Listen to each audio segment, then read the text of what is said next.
Bulughul Maram. Hadisnya nomor berapa sekarang? Ini hadisnya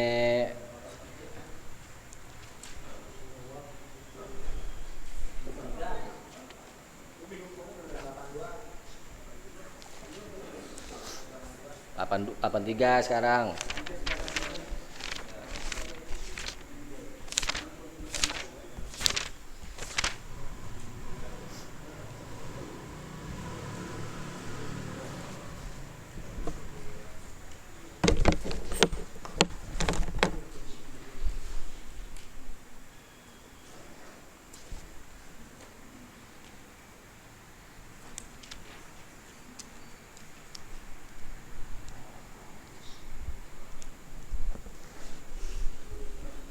Dulu ya. Ini satu hadisnya sedikit tapi bahasannya agak kompleks juga ini. Pelan-pelan aja ya.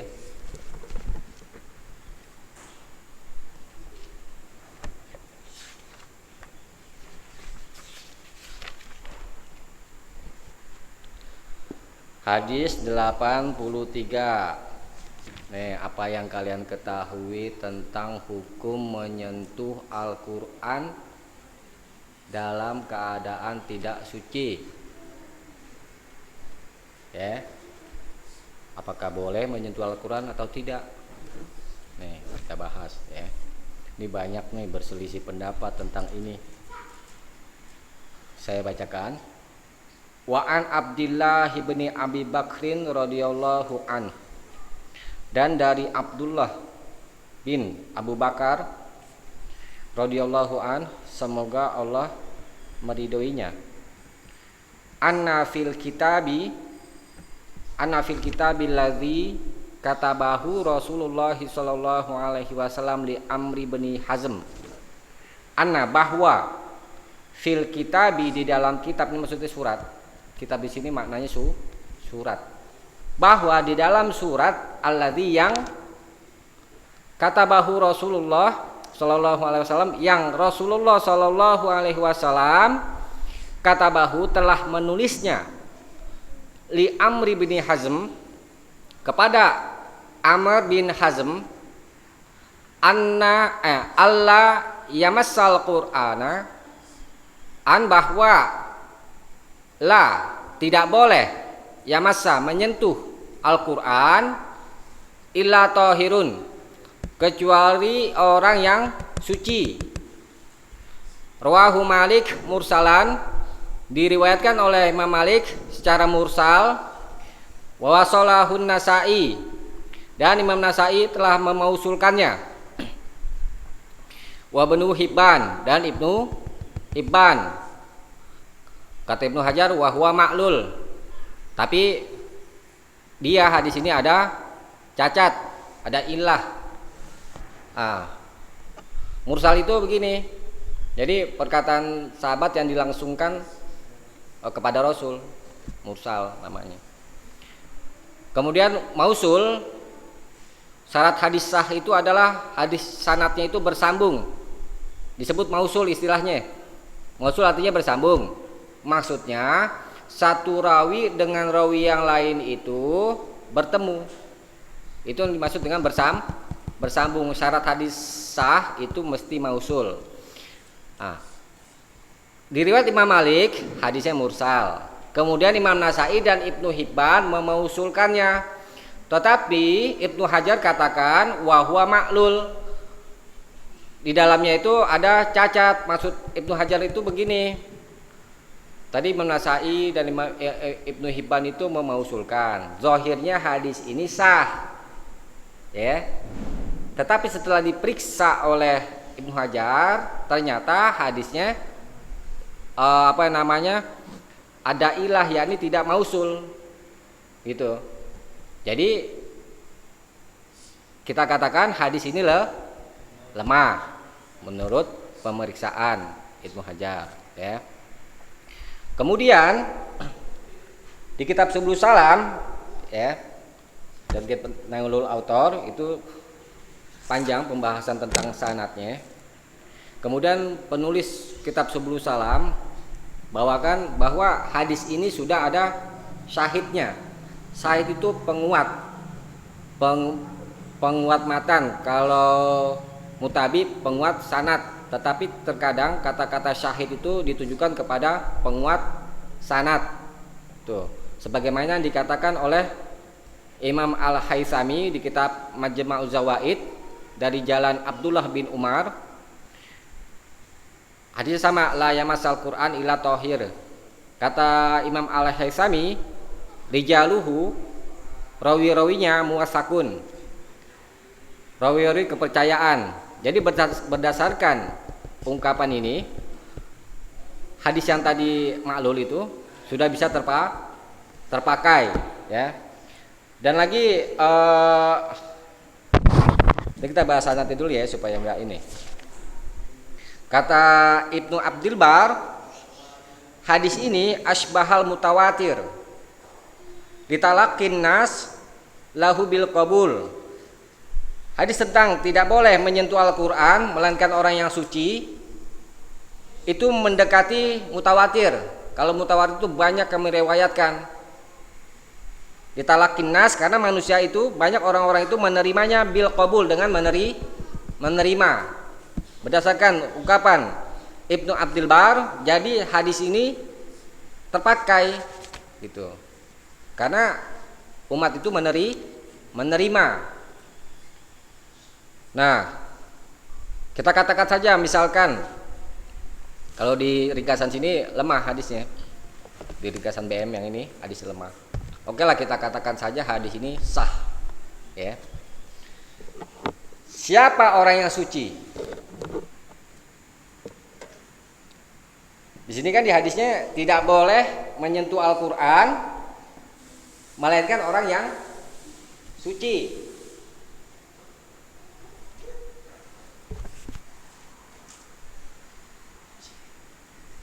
Terus saya sini, la yamassul Quran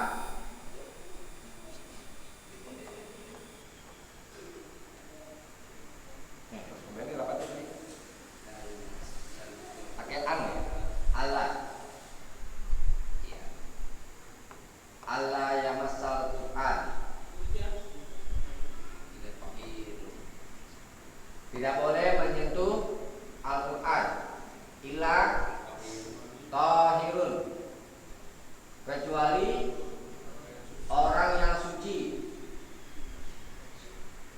Ya, ini kita bahas nih. Kita adakan saja, kita menerima hadis ini dengan katakan hadis ini sudah sah karena ada sahihnya, ya. Nah, siapa yang kita bahas sekarang adalah lafaz tahir. Tahir ini lafaz mustarok namanya. Mustarok itu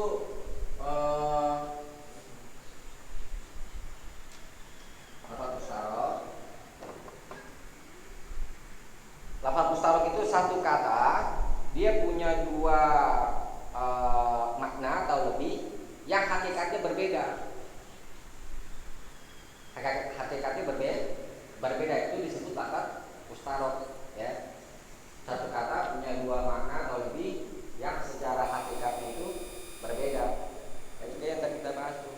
Qur'un misalnya, contoh. Qur'un tadi artinya bisa bermakna haid, bisa berarti bersih dari haid. Itu hakikatnya berbeda. Itu lafaz mustarok namanya. Tahir bisa bermakna suci nih, ya, suci dari hadas besar. Satu, dua. Tahir bisa berarti suci dari hadas kecil. Tiga, kata tahir itu bisa berarti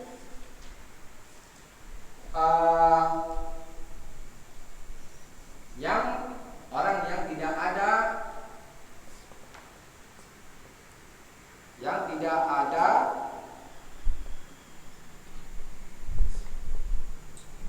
di badannya najis. Orang yang tidak ada najis di badannya itu disebut tahir. Keempat, tahir bisa bermakna mukmin. banyak. Bagaimana kita menggunakan lafaz mustarok? Ada dua pendapat yang saling berlawanan. Ada sebagian ulama itu katakan lafaz mustarok itu boleh digunakan pada semua maknanya. Atau pendapat yang lain, lafaz mustarok itu digunakan tidak untuk semua makna, tetapi hanya satu. Ini kaidahnya. Bagi yang berpendapat lafaz mustarok itu digunakan untuk semua maknanya, maka siapa saja yang tidak suci dari hadas besar, hadas kecil, dan tidak selamat badannya dari najis, dan yang tidak mukmin, ini baik salah satunya atau semuanya, tidak boleh menyentuh Al-Quran. Begitu. Bagi yang berpendapat semua maknanya itu digunakan. Tetapi yang berpendapat tidak hanya satu, mesti datangkan bayan. Nah, dalil dari mana itu? Yang suci dari hadas, yakni dalilnya itu dari, ini aku kutip dari kitabnya Lulatul ya, karena penjelasannya panjang lebar di sini. Pertama, lafaz tauhid itu digunakan kepada orang mukmin. Ini urutannya enggak berurutan. Lihat surat At-Taubah ayat 28. Nih. Sudah saya di sini deh.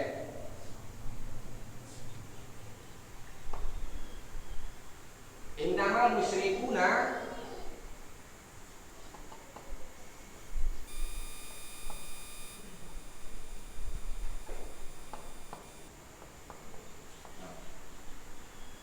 lafaz tauhid ditujukan kepada mukmin berdasarkan dalil ini. Surat At-Taubah ayat tadi 28.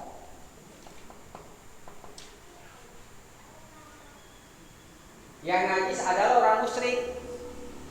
Kalau orang mukmin suci. Mafhumnya seperti itu, paham kebalikannya. Kemudian lagi ada di dalam hadis riwayat Abu Hurairah dikatakan al-mu'minu, orang mukmin itu la yanjus,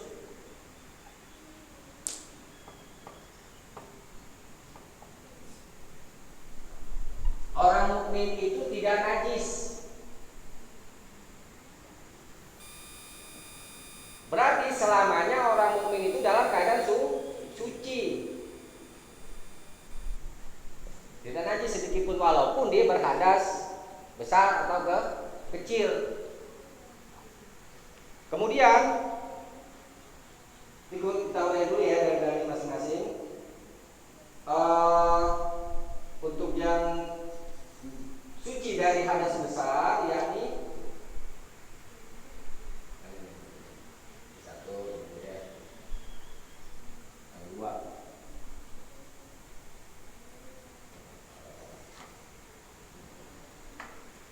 Suci dari hadas besar. Di surat Al-Maidah ayat 6, wa in kuntum junuban,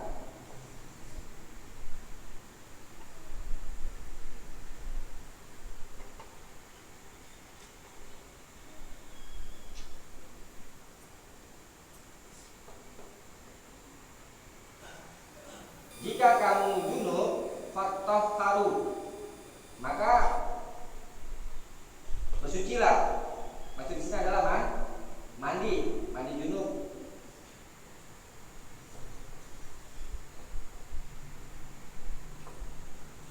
Nah, berdasarkan ayat ini, ya, orang yang sudah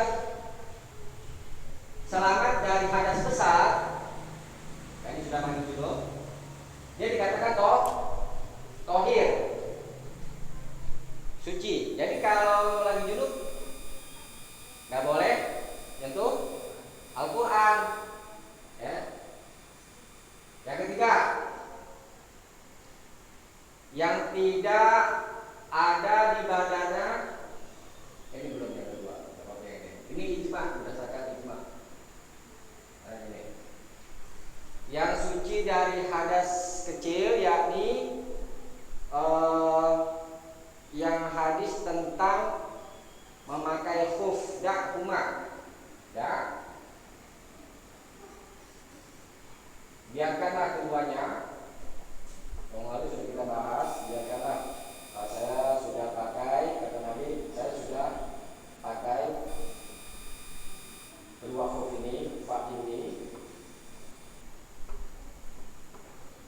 ini ada khalquhuma,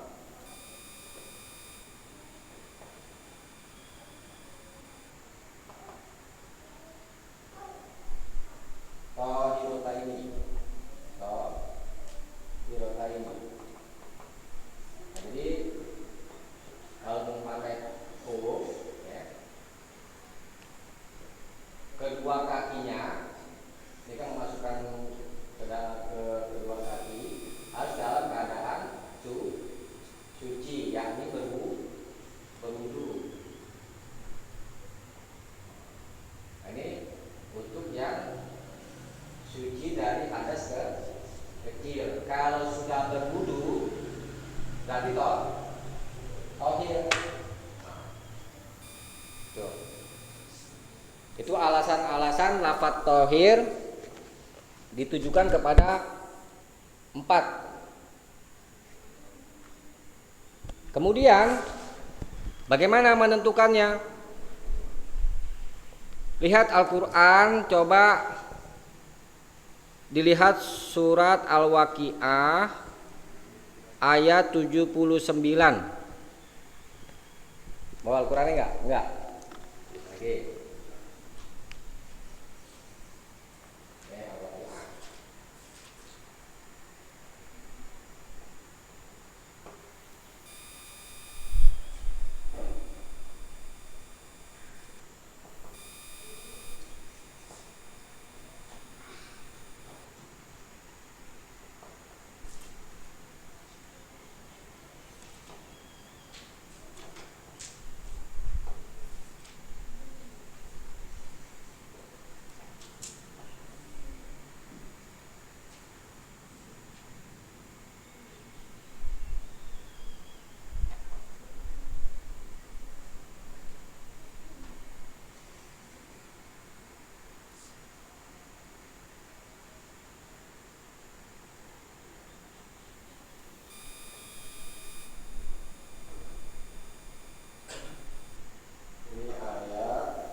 Innahu sesungguhnya dia yang dibaca oleh Muhammad SAW la Quran Karim, benar-benar Al-Quran yang mulia, fi kitab maknun, di dalam kitab yang terpelihara. Ini maksudnya lauh mahfuz. Kitab di sini maknanya lauh mahfuz. La yamassuhu, tidak ada yang menyentuhnya atau tidak boleh menyentuhnya, illa mutahharun, kecuali orang-orang yang disucikan. Orang yang disucikan berarti orang yang suci. Para ahli tafsir menafsirkan lafaz al-mutahharun yang disucikan adalah para malaikat. Nah, terjadi perbedaan pendapat tentang domirhu kembalinya kemana. Tidak boleh menyentuhnya. Tidak ada yang dapat menyentuhnya. Ada yang katakan domir ini kembalinya ke Al-Quran. Kalau dikatakan domir ini kembali kepada Al-Quran, yakni mushaf Al-Quran yang biasa kita pegang, ya, maka tidak boleh menyentuh Al-Quran kecuali dalam keadaan suci. Begitulah mereka yang berpendapat bahwa domir ini kembali kepada Al-Quran. Tetapi ada yang berpendapat domir itu kata ganti, kembalinya ke kitab, karena dialah yang terdekat. Dan zahir memang seperti itu. Dhamir kembali itu pertama kali adalah kembali kepada yang terdekat. Memang kadang-kadang ada kembali kepada yang jauh. Kalau kembali kepada yang terdekat, jadi maknanya tidak ada yang dapat menyentuh Al-Quran di Lauh Mahfuz kecuali para malaikat. Sekarang kalau kita artikan, katakan saja dhamir ini kembali kepada Al-Quran, ya. Tidak boleh memegang Al-Quran kecuali dalam keadaan suci. Mukmin selamanya tidak najis. Itu dalil tegas. Yang najis itu adalah orang musyrik. Nah, sekarang orang musyrik, orang kafir boleh tidak menyentuh Al-Quran? Berdasarkan ayat ini nggak boleh. Tapi keterangan lain dikatakan di dalam hadis-hadis, Rasulullah mengutus sahabat kepada raja-raja. Contohnya saja Heraklius. Heraklius menerima surat dari Nabi melalui perantaran para sahabat. Di dalamnya itu ada isi ayat Al-Quran, surat Al-Maidah. Ya, kita sudah paham bahwa orang-orang kafir itu, orang musyrik itu najis, ya, dan selalu berbuat dosa. Kenapa kok Nabi tetap izinkan itu? Padahal ada isi Al-Quran. Itu. Jadi, insya Allah pendapat yang mendekati kebenaran adalah dhamir ini kembalinya ke lafaz kitab, yakni Al-Quran yang di Lauh Mahfuz itu tidak ada yang dapat menyentuh kecuali para malaikat. Terus bagaimana kita boleh tidak menyentuh Al-Quran dalam keadaan berhadas besar misalnya, atau berhadas kecil, atau di badan kita ada najis? Bagaimana jawabnya? Boleh. Itu al-mu'minul la yanjus.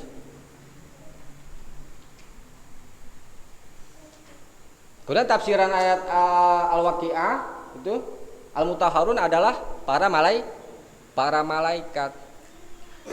Jadi tidak ada dalil yang dapat mengangkat dengan kuat bahwa dilarang bagi seorang mukmin yang berhadas besar atau hadas kecil, ya, itu tidak boleh menyentuh Al-Quran. Hukum sebenarnya boleh.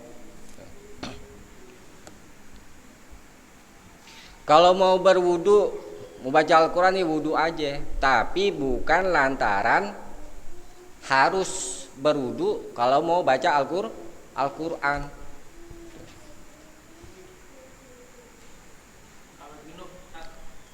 Junub, nanti kita bahas di hadis bawahnya. Tadi lupa saya sampaikan, hadis yang 83 itu kenapa lemah? Karena di dalamnya ada rawi yang bernama Sulaiman bin Daud Al-Yamani. Ada situ aja? Ada? Oh iya. Banyak juga nyatet ente.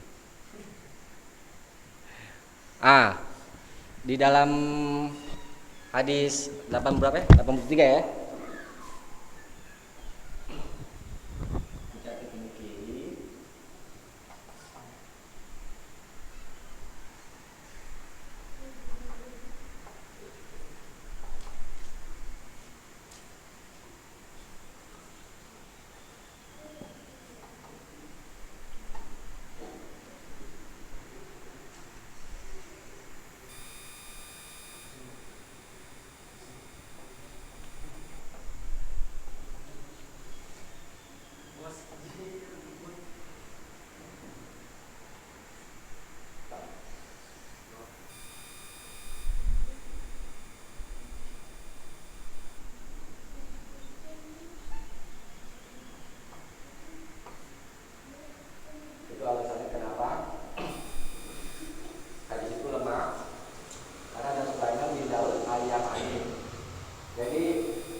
Yang kedua adalah al-Khawlani.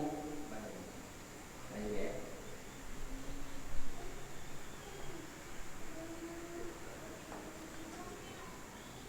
Al-Khawlani. Jadi ada dua nama. Kalau Sulaiman bin Daud al-Khawlani, dia ini sikoh. Gitu. Orang kepercayaan. Jadi orang yang mengesahkan hadis tadi karena beranggapan rawinya itu adalah Sulaiman bin Daud al-Khawlani yang sebenarnya adalah Sulaiman bin Daud al-Yamani. Makanya Ibnu Hajar katakan di dalam hadis itu ada maklul, ada cacat karena salah sangka, waham namanya kalau dalam istilah hadis.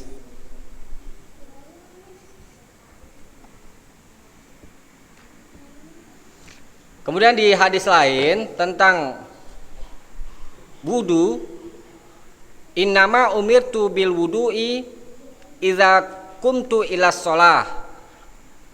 Hanyalah aku diperintah berwudu apabila aku mau mendirikan sholat. Tuh. Jadi perintah wudu itu khusus untuk sholat. Kalau mau baca Al-Quran, menyentuh Al-Quran tidak mesti harus berwudu itu. Ya memang kita memuliakan Al-Quran, ya kan? Tetapi ya kalau mau berwudu aja, tetapi bukan lantaran harus berwudu kalau mau baca Al-Quran, karena tidak ada keterangannya yang sudah kita bahas ini.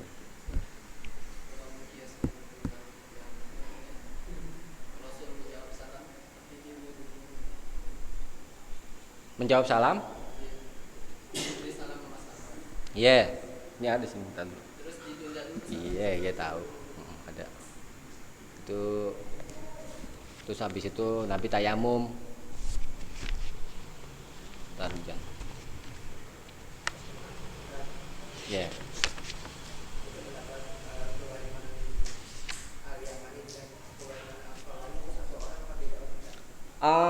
Bukan gini, jadi namanya Sulaiman bin Daud, ya. Jadi ada ulama hadis, saya katakan saja Ibnu Hazm katakan dia mewahamkan bahwa yang dimaksud di situ adalah kata Ibnu Hazm itu beranggapan bahwa Sulaiman bin Daud itu adalah al-Khawlani, anggapan ulama hadis gitu. Kalau al-Khawlani dia orang sikoh, berarti sah hadisnya. Yang sebenarnya menurut pemeriksaan Ibnu Hajar, yang benar adalah Sulaiman bin Daud al-Yamani. Makanya dikatakan oleh Ibnu Hajar itu maklul, ada cacat. Yang sebenarnya adalah Sulaiman bin Daud al-Yamani. Dia adalah orang yang lemah. Makanya ditetapkan hadis ini lemah begitu. Ya kita katakan saja sah, tadi sudah kita bahas. Sekalipun itu sah, masih ada perlu kita membahas tuh lafaz tohir. Tohir itu siapa? Setiap mukmin itu selalu dalam keadaan suci selamanya berdasarkan hadis itu tadi. Dan ayat Al-Quran innamal musyrikuna najasun, yang najis itu adalah orang-orang musyrik. Sekarang orang-orang musyrik boleh tidak menyentuh Al-Quran berdasarkan tadi kiriman surat dari Rasulullah yang di dalamnya ada ayat Al-Quran. Kok boleh sama Nabi megang gitu. Jadi tidak ada dalil yang kuat untuk mengangkat tidak bolehnya menyentuh Al-Quran kecuali adalah orang-orang yang bersuci. Jadi mana Jan? Itu Jan. Tanya.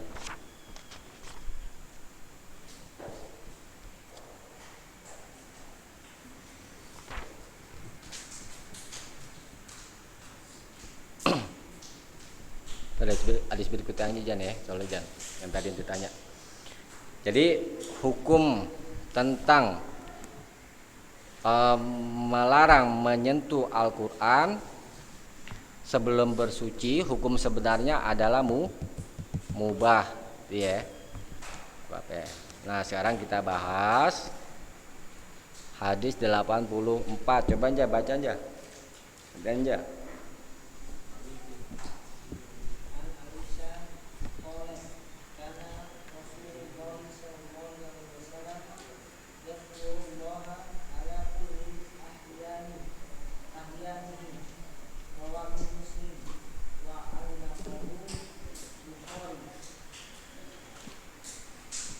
Artinya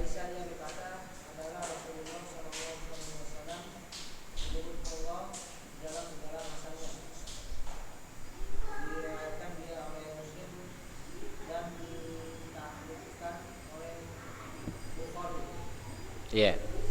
Wan Aisyah, dan dari Aisyah radhiyallahu anha, semoga Allah meridhoinya, qalat, dia berkata, kana Rasulullah sallallahu alaihi wasallam, adalah Rasulullah sallallahu alaihi wasallam, yazkurullaha ala kulli ahyanihi. Rasulullah biasa atau selalu berzikir kepada Allah ala kulli ahyanihi, di dalam kulli ahyanihi, waktunya, setiap waktu yang lalu sudah kita pelajari tentang bab am, lafadz kul itu termasuk lafadz am, umum, ya. Jadi di setiap waktu, di setiap keadaan, Nabi selalu berzikir kepada Allah.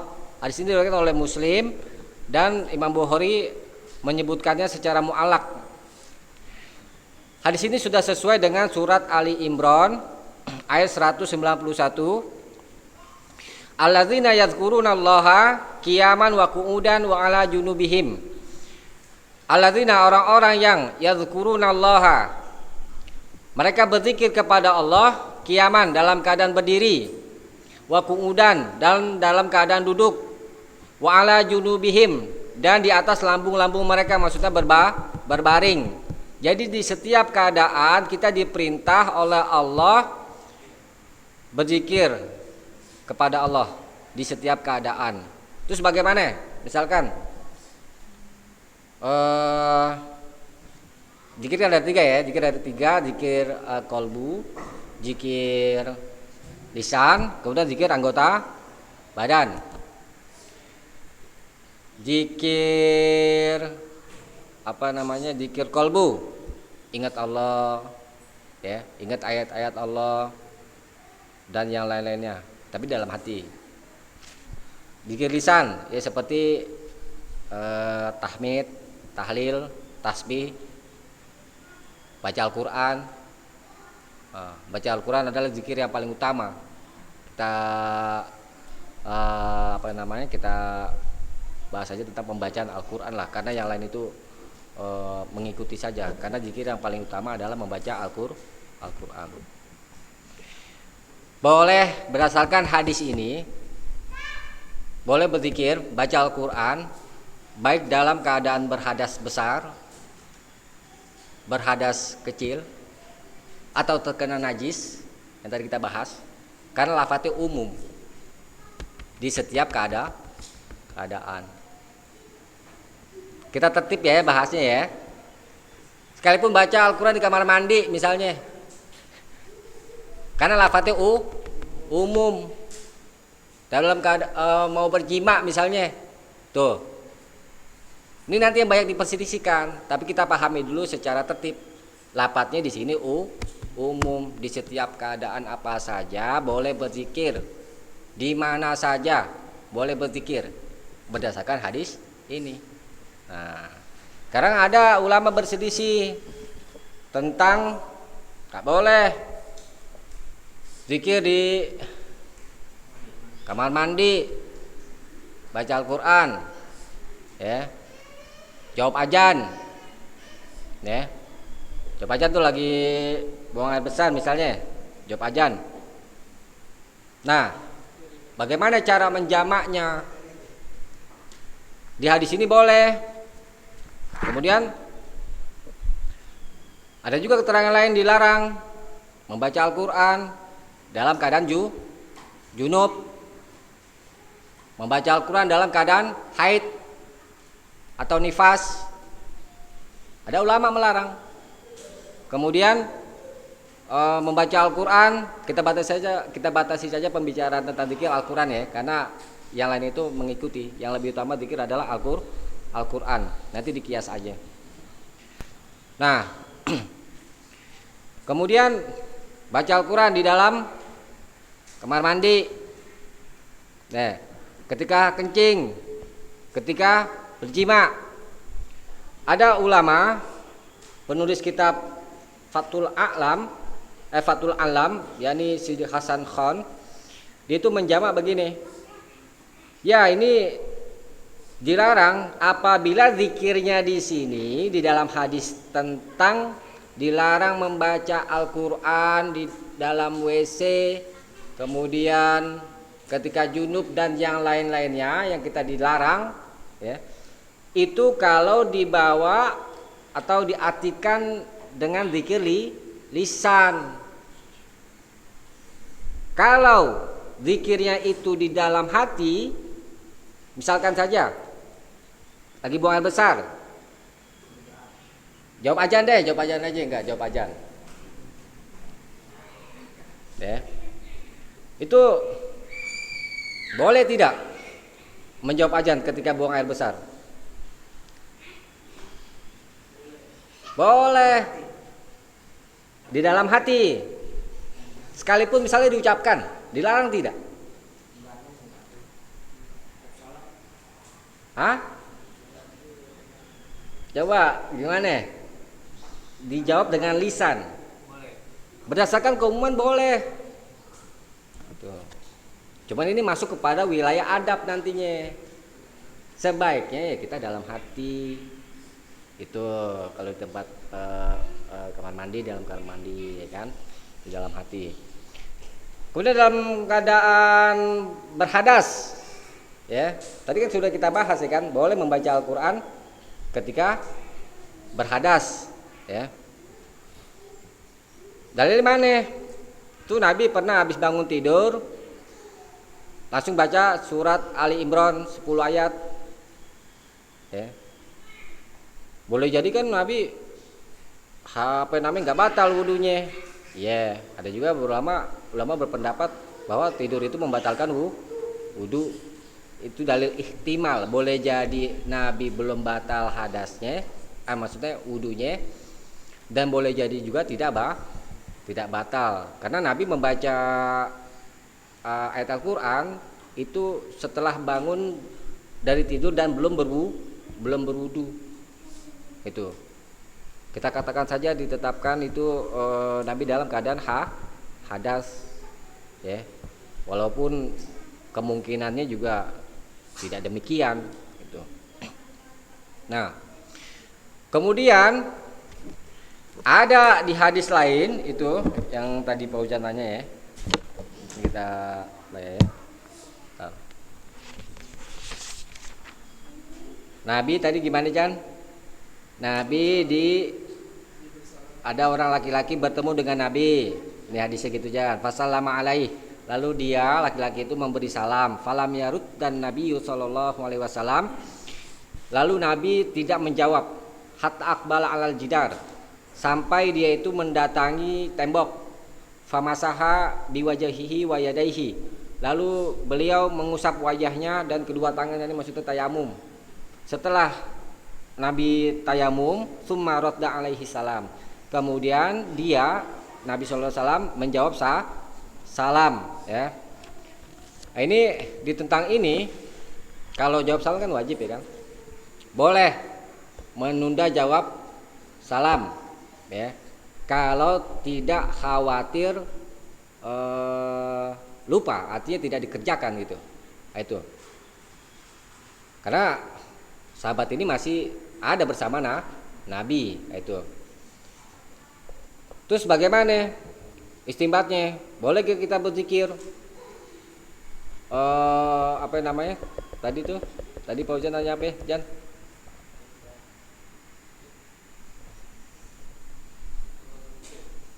Di WC. Jawab salam di WC.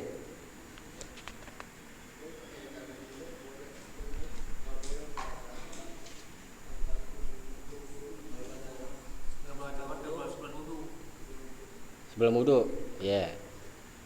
Nah, jadi hadis ini Nabi itu datang ke sumur Jamal. Tadi yang dibilang tuh anggapannya dari WC gitu lah ya. Nah, jadi di tentang itu ya. eh,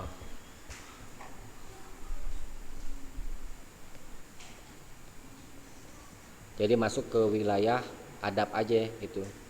Ya lebih baik menjawab salam berzikir itu dalam keadaan suci.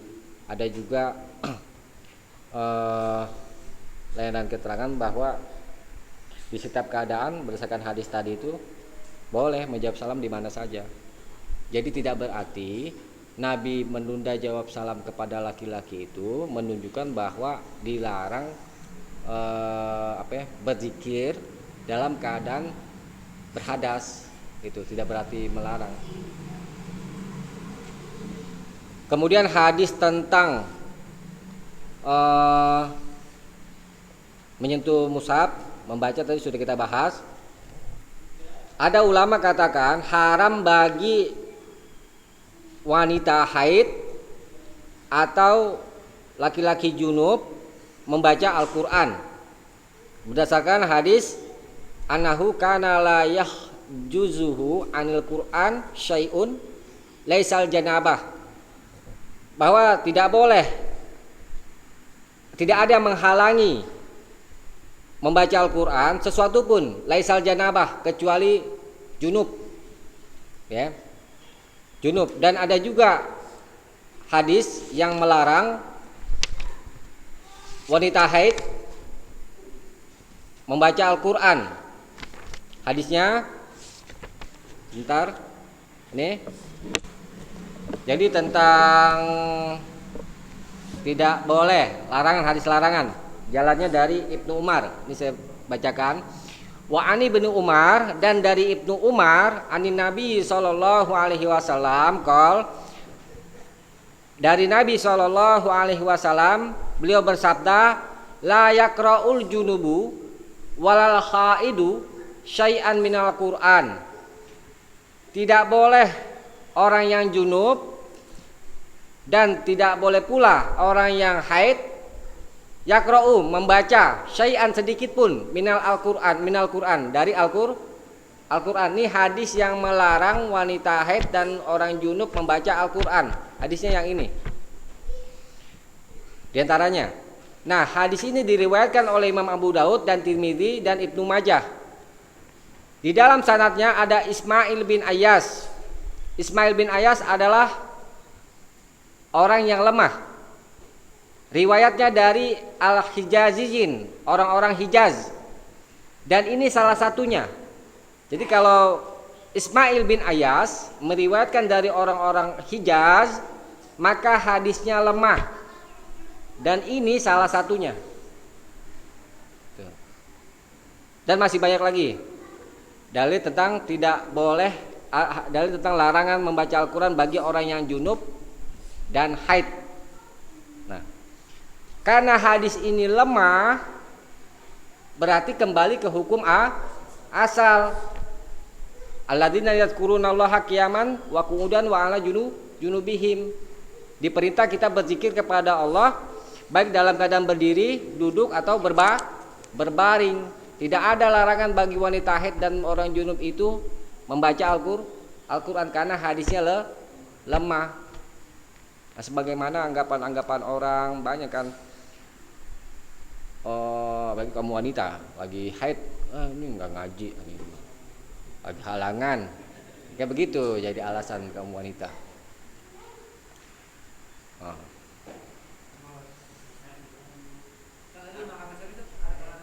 Apa? Tulis aja deh ya. Tulis aja. Bagus ya.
Jadi di sini banyak riwayat-riwayat yang dibawakan. Di antaranya adalah riwayat Imam Bazar, tafarroda bihi an Musa bin Uqbah. Dia telah bersendirian dari Musa bin Uqbah. Wa sabaqahu ila nahwi dzalik al-Bukhari. Wa tabi'ahuma al-Baihaqi. Imam Baihaqi coba menunjukkan mutabaahnya, lakin rawahu ad-Daraqutni min hadisi Al-Mughirah bin Abdurrahman an Musa. Yang diriwayatkan oleh Imam Daraqutni dari hadis Al-Mughirah bin Abdurrahman an Musa dari Musa. Wa min wajhin akhar wa fihi mubham an Abi Musy'ir wa huwa dhaif. Jadi banyak riwayat tentang ini, ya. Qala al-Hafiz Ibnu Hajar berkata wasohaha Ibnu Sayyidinas Tariqal Mughirah. Hadis Al-Mughirah itu sah kata Ibnu Hajar, mengutip dari ucapan Ibnu Sayyidinas. Tetapi penulis kitab Nailul Awtar yaitu Imam Asy-Syaukani wa akhta'a fi dzalika, dan dia telah keliru di tentang itu. Fa inna fiha, karena di dalam sanadnya ada di dalam riwayat itu ada Abdul Malik bin Maslamah wa huwa dhaif. Tuh. Jadi semua riwayat tentang orang yang berjunub, wanita haid dilarang membaca Al-Quran, hadisnya tidak ada yang sah. Tuh, ya.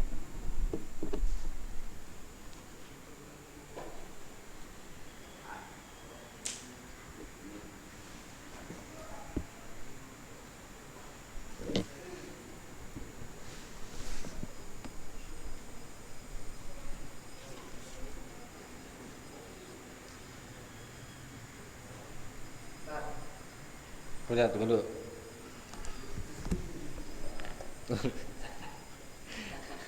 Bentar ya, bentar dulu. Ini ada juga, ini saya bacain dulu deh ya. Hadis yang tadi nih, yang tadi Pak Ujan nanya tuh. Di dalam WC boleh gak? Jawab salam.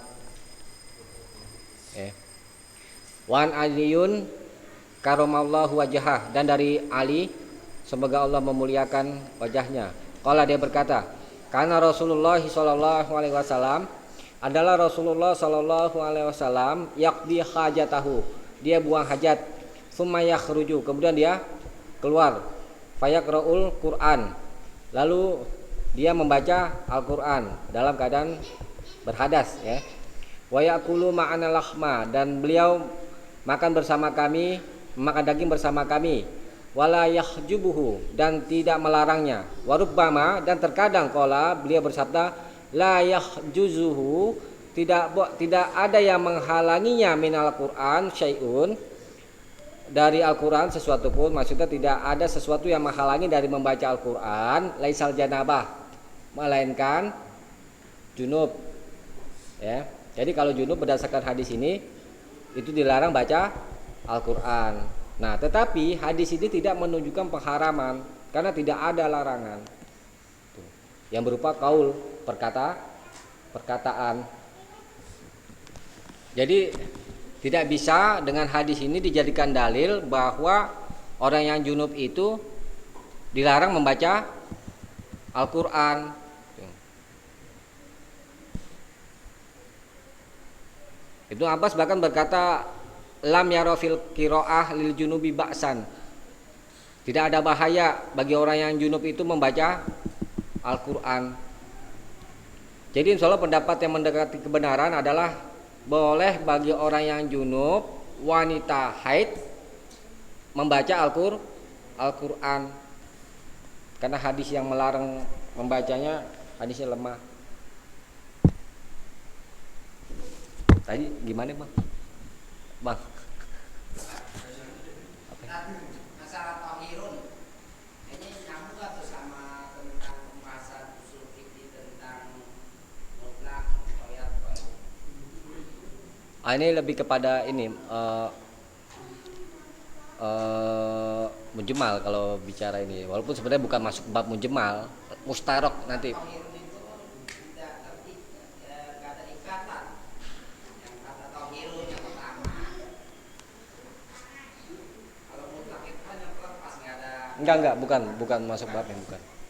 Enggak, belum. Ini lafadz mustarok bahasanya.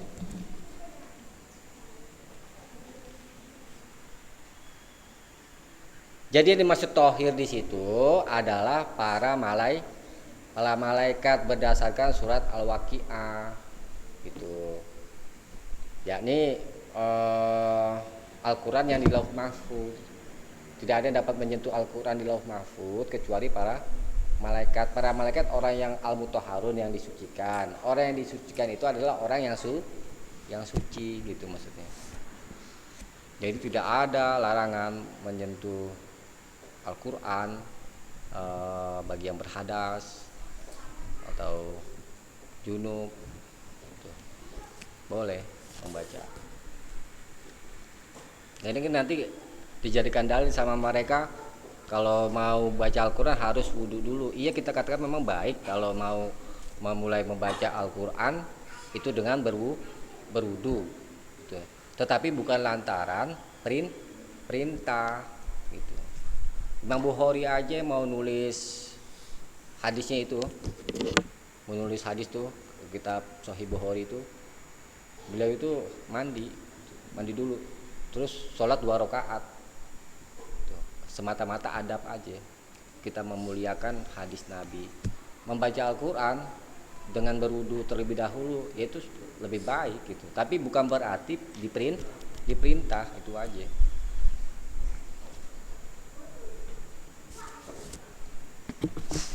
Bisa dipahami ya, ini ya.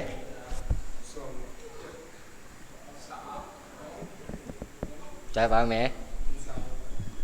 Kalau nyanyi di kamar mandi gimana? Saya pernah dengar ceramah. Iya, kalau Katanya sih nggak boleh. nggak boleh, Pak. Terus gimana ya? Nggak, saya pernah dengar ceramah.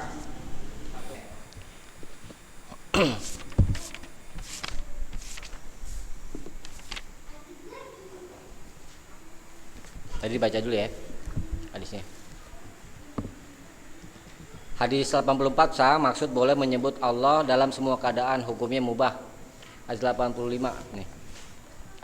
85 wa an Anas bin Malik radhiyallahu an, dan dari Anas bin Malik semoga Allah meridhoinya, anna Nabiya sallallahu alaihi wasallam, bahwa Nabi sallallahu alaihi wasallam ihtajama pernah berbekam, wa shalla dan salat, walam yatawaddo dan tanpa berwudu. Akhrajahu Daruqutni walayyanahu, dikeluarkan oleh Imam Daruqutni, tapi Imam Daruqutni mengatakan hadis ini layyin karena di dalamnya ada Sholih bin Muqatil laisa bil qawi, dia adalah bukan orang yang kuat. Jadi hadis 85 ini hadisnya lemah. 85 ya. 85 hadisnya lemah, maksudnya berbekam tidak membatalkan wudu. Hukum sebenarnya ya kembali ke hukum asal, karena tidak ada keterangan yang kuat bahwa kalau berbekam itu membatalkan wudu, maka kita kembalikan ke hukum asal, yakni tidak membatalkan wudu. Bekam ya, bekam tahu kan, ambil darahnya ya. Nah kemudian wa an Muawiyah, dan dari Muawiyah qala, dia berkata qala Rasulullah sallallahu alaihi wasallam, telah bersabda Rasulullah sallallahu alaihi wasallam, al ainu wika usah, al ain itu mata itu, wika usah pengikat dubur. Maksudnya ini sadar.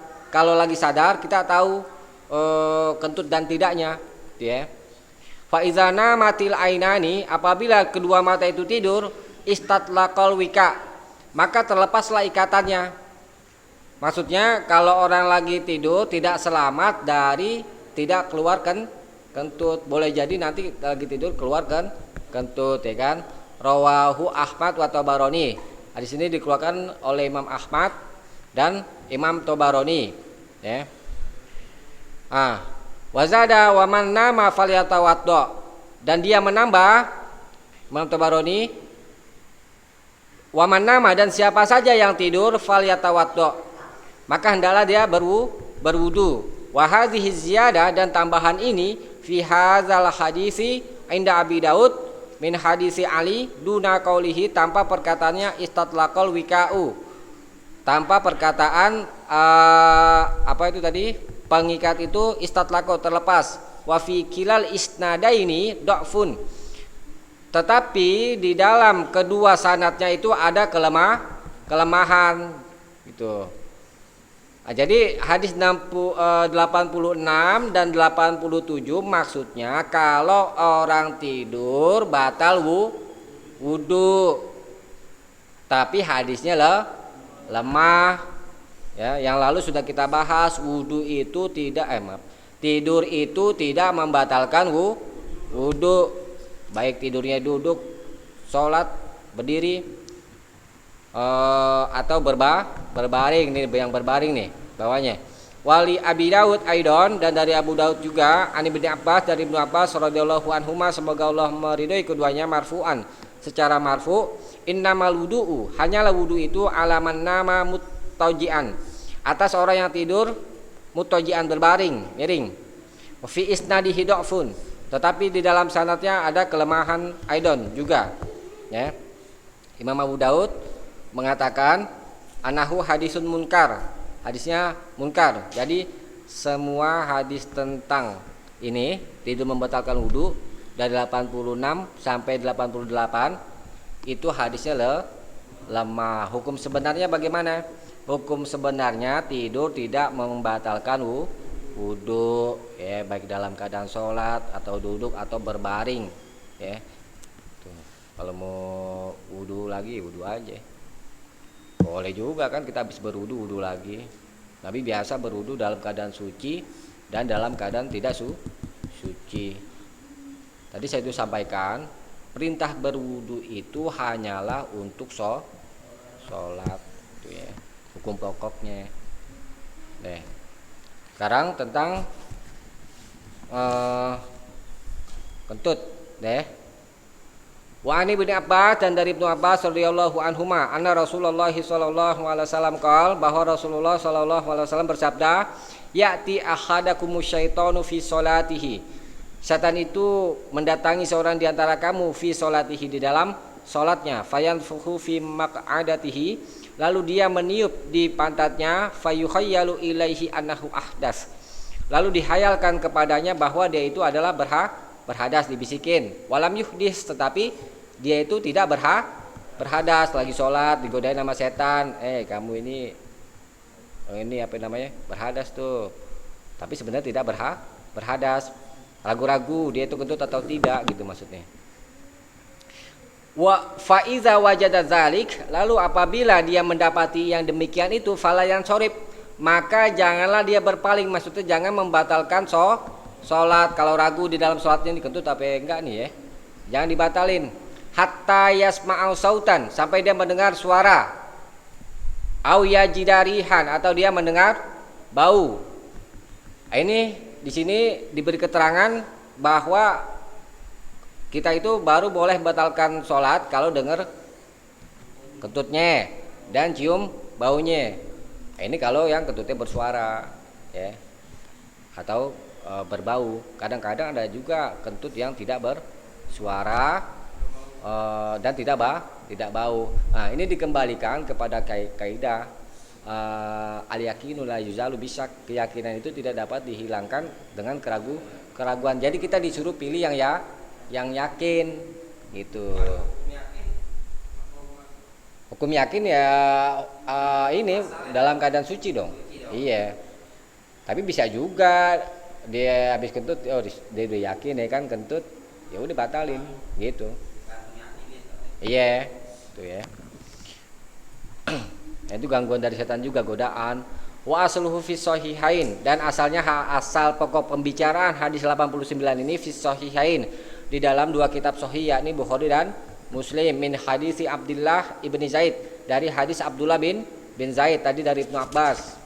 Kemudian wali Muslim, dan bagi Imam Muslim, an Abi Hurairah, dari Abu Hurairah radhiyallahu an nahwuhu. Kenapa ini disebutin lain-lain sahabat? Ini maksudnya untuk untuk mutabaah, untuk menguatkan sanad nanti dalam itu hadis gitu. Kalau terjadi bisikan setan yang tadi, ini hadis 92, bagaimana sikap kita? Walil Hakim, dan bagi Imam Hakim, an Abi Sa'id, dari Abu Sa'id marfu'an secara marfu, Idza jaa ahadakumus syaiton, apabila setan itu datang kepadamu, maksudnya mengganggumu di dalam sholat tadi, faqala, lalu dia setan itu berkata, innaka ahdasta, dibisikin sama setan, sesungguhnya kamu telah berhadas. Tadi kan hadis sebelumnya walam yuhdis, tapi dia tidak berhadas, dibisikin, dibikin ragu-ragu. Maka falyakul, katakanlah, ya, apabila terjadi bisikan itu, falyakul kadzabta, katakanlah kadzabta, artinya kamu dusta. Ya, ini mutlak, bisa berkata dengan jahar, bisa berkata dengan dalam hati. Ini sifatnya masih mutlak. Kemudian lanjutannya wa akhrajahu Ibnu Hibban, dan dikeluarkan oleh Ibnu Hibban bilafzi dengan lafaz falyakul fi nafsih, maka katakanlah di dalam hati. Jadi perintah mengatakan kadzabta itu di dalam hati. Ya, kalau ngomongnya jahar nanti jadi kalamunas, itu membatalkan sholat nantinya. Kita cukupkan ya sampai sini ya. Hadis tentang bab pembatal wudu sudah selesai, alhamdulillah ya. Jadi kita simpulkan dulu. Hadis dari 8 berapa tadi itu? 86 hadis lemah, 87 hadis lemah, maksud tidur membatalkan wudu. Hukum sebenarnya tidur tidak membatalkan wudu. Hadis 88 hadisnya lemah, maksud tidur miring membatalkan wudu. Hukum sebenarnya tidak tidur miring tidak membatalkan wudu. Hadis 89 dan 91 hadisnya sah. Maksud 1, angin yang keluar dari dubur membatalkan wudu. 2, melarang membatalkan sholat sebelum yakin mengeluarkan angin. Hukum 1, angin yang keluar dari dubur membatalkan wudu itu sebagai ketentuan. Kemudian yang kedua, melarang membatalkan sholat sebelum yakin mengeluarkan angin, hukumnya haram. 92, hadis sah, maksud memerintah melawan bisikan setan dalam sholat, hukum wajib. Kalau ada gangguan dari setan, itu suruh ngomong kadzabta. Ya. Kalau kita sholat ya kadang-kadang kan kita udah berusaha khusyuk ya kan, khusyuk dalam sholat, kemudian diingetin lagi tuh sama setan tuh, diingetin yang kita tidak terpikir sebelumnya. Emang itu kerjaan setan. Kadang-kadang kita lagi sholat itu memikirkan sesuatu yang lain, ya itu gangguan setan gitu, jadi nggak khusyuk. Nah boleh juga kita mengatakan itu kadzabta tapi dalam hati gitu. Karena ya boleh juga apa namanya itu. Kalau di sini kan godaannya berupa meragu-ragukan di dalam sholat kentut atau tidak, tetapi tidak membatas ucapan kadzabta ini hanya dalam perkara meragu-ragukan kentut atau tidak gitu. Ya. Kalau ada yang mau ditanyakan silakan. Tutup dulu ya. Tutup dulu. Kita tutup. Ini Bibu mau nanya. Chan? Nggak ada ini. Kalau nggak ada yang mau ditanyakan kita tutup. Ya. Kita tutup kajian kita, mudah-mudahan ada manfaatnya, kurang lebihnya mohon maaf. Subhanakallahumma wa bihamdik asyhadu an la ilaha illa anta astaghfiruka wa atubu ilaik. Assalamualaikum warahmatullahi wabarakatuh.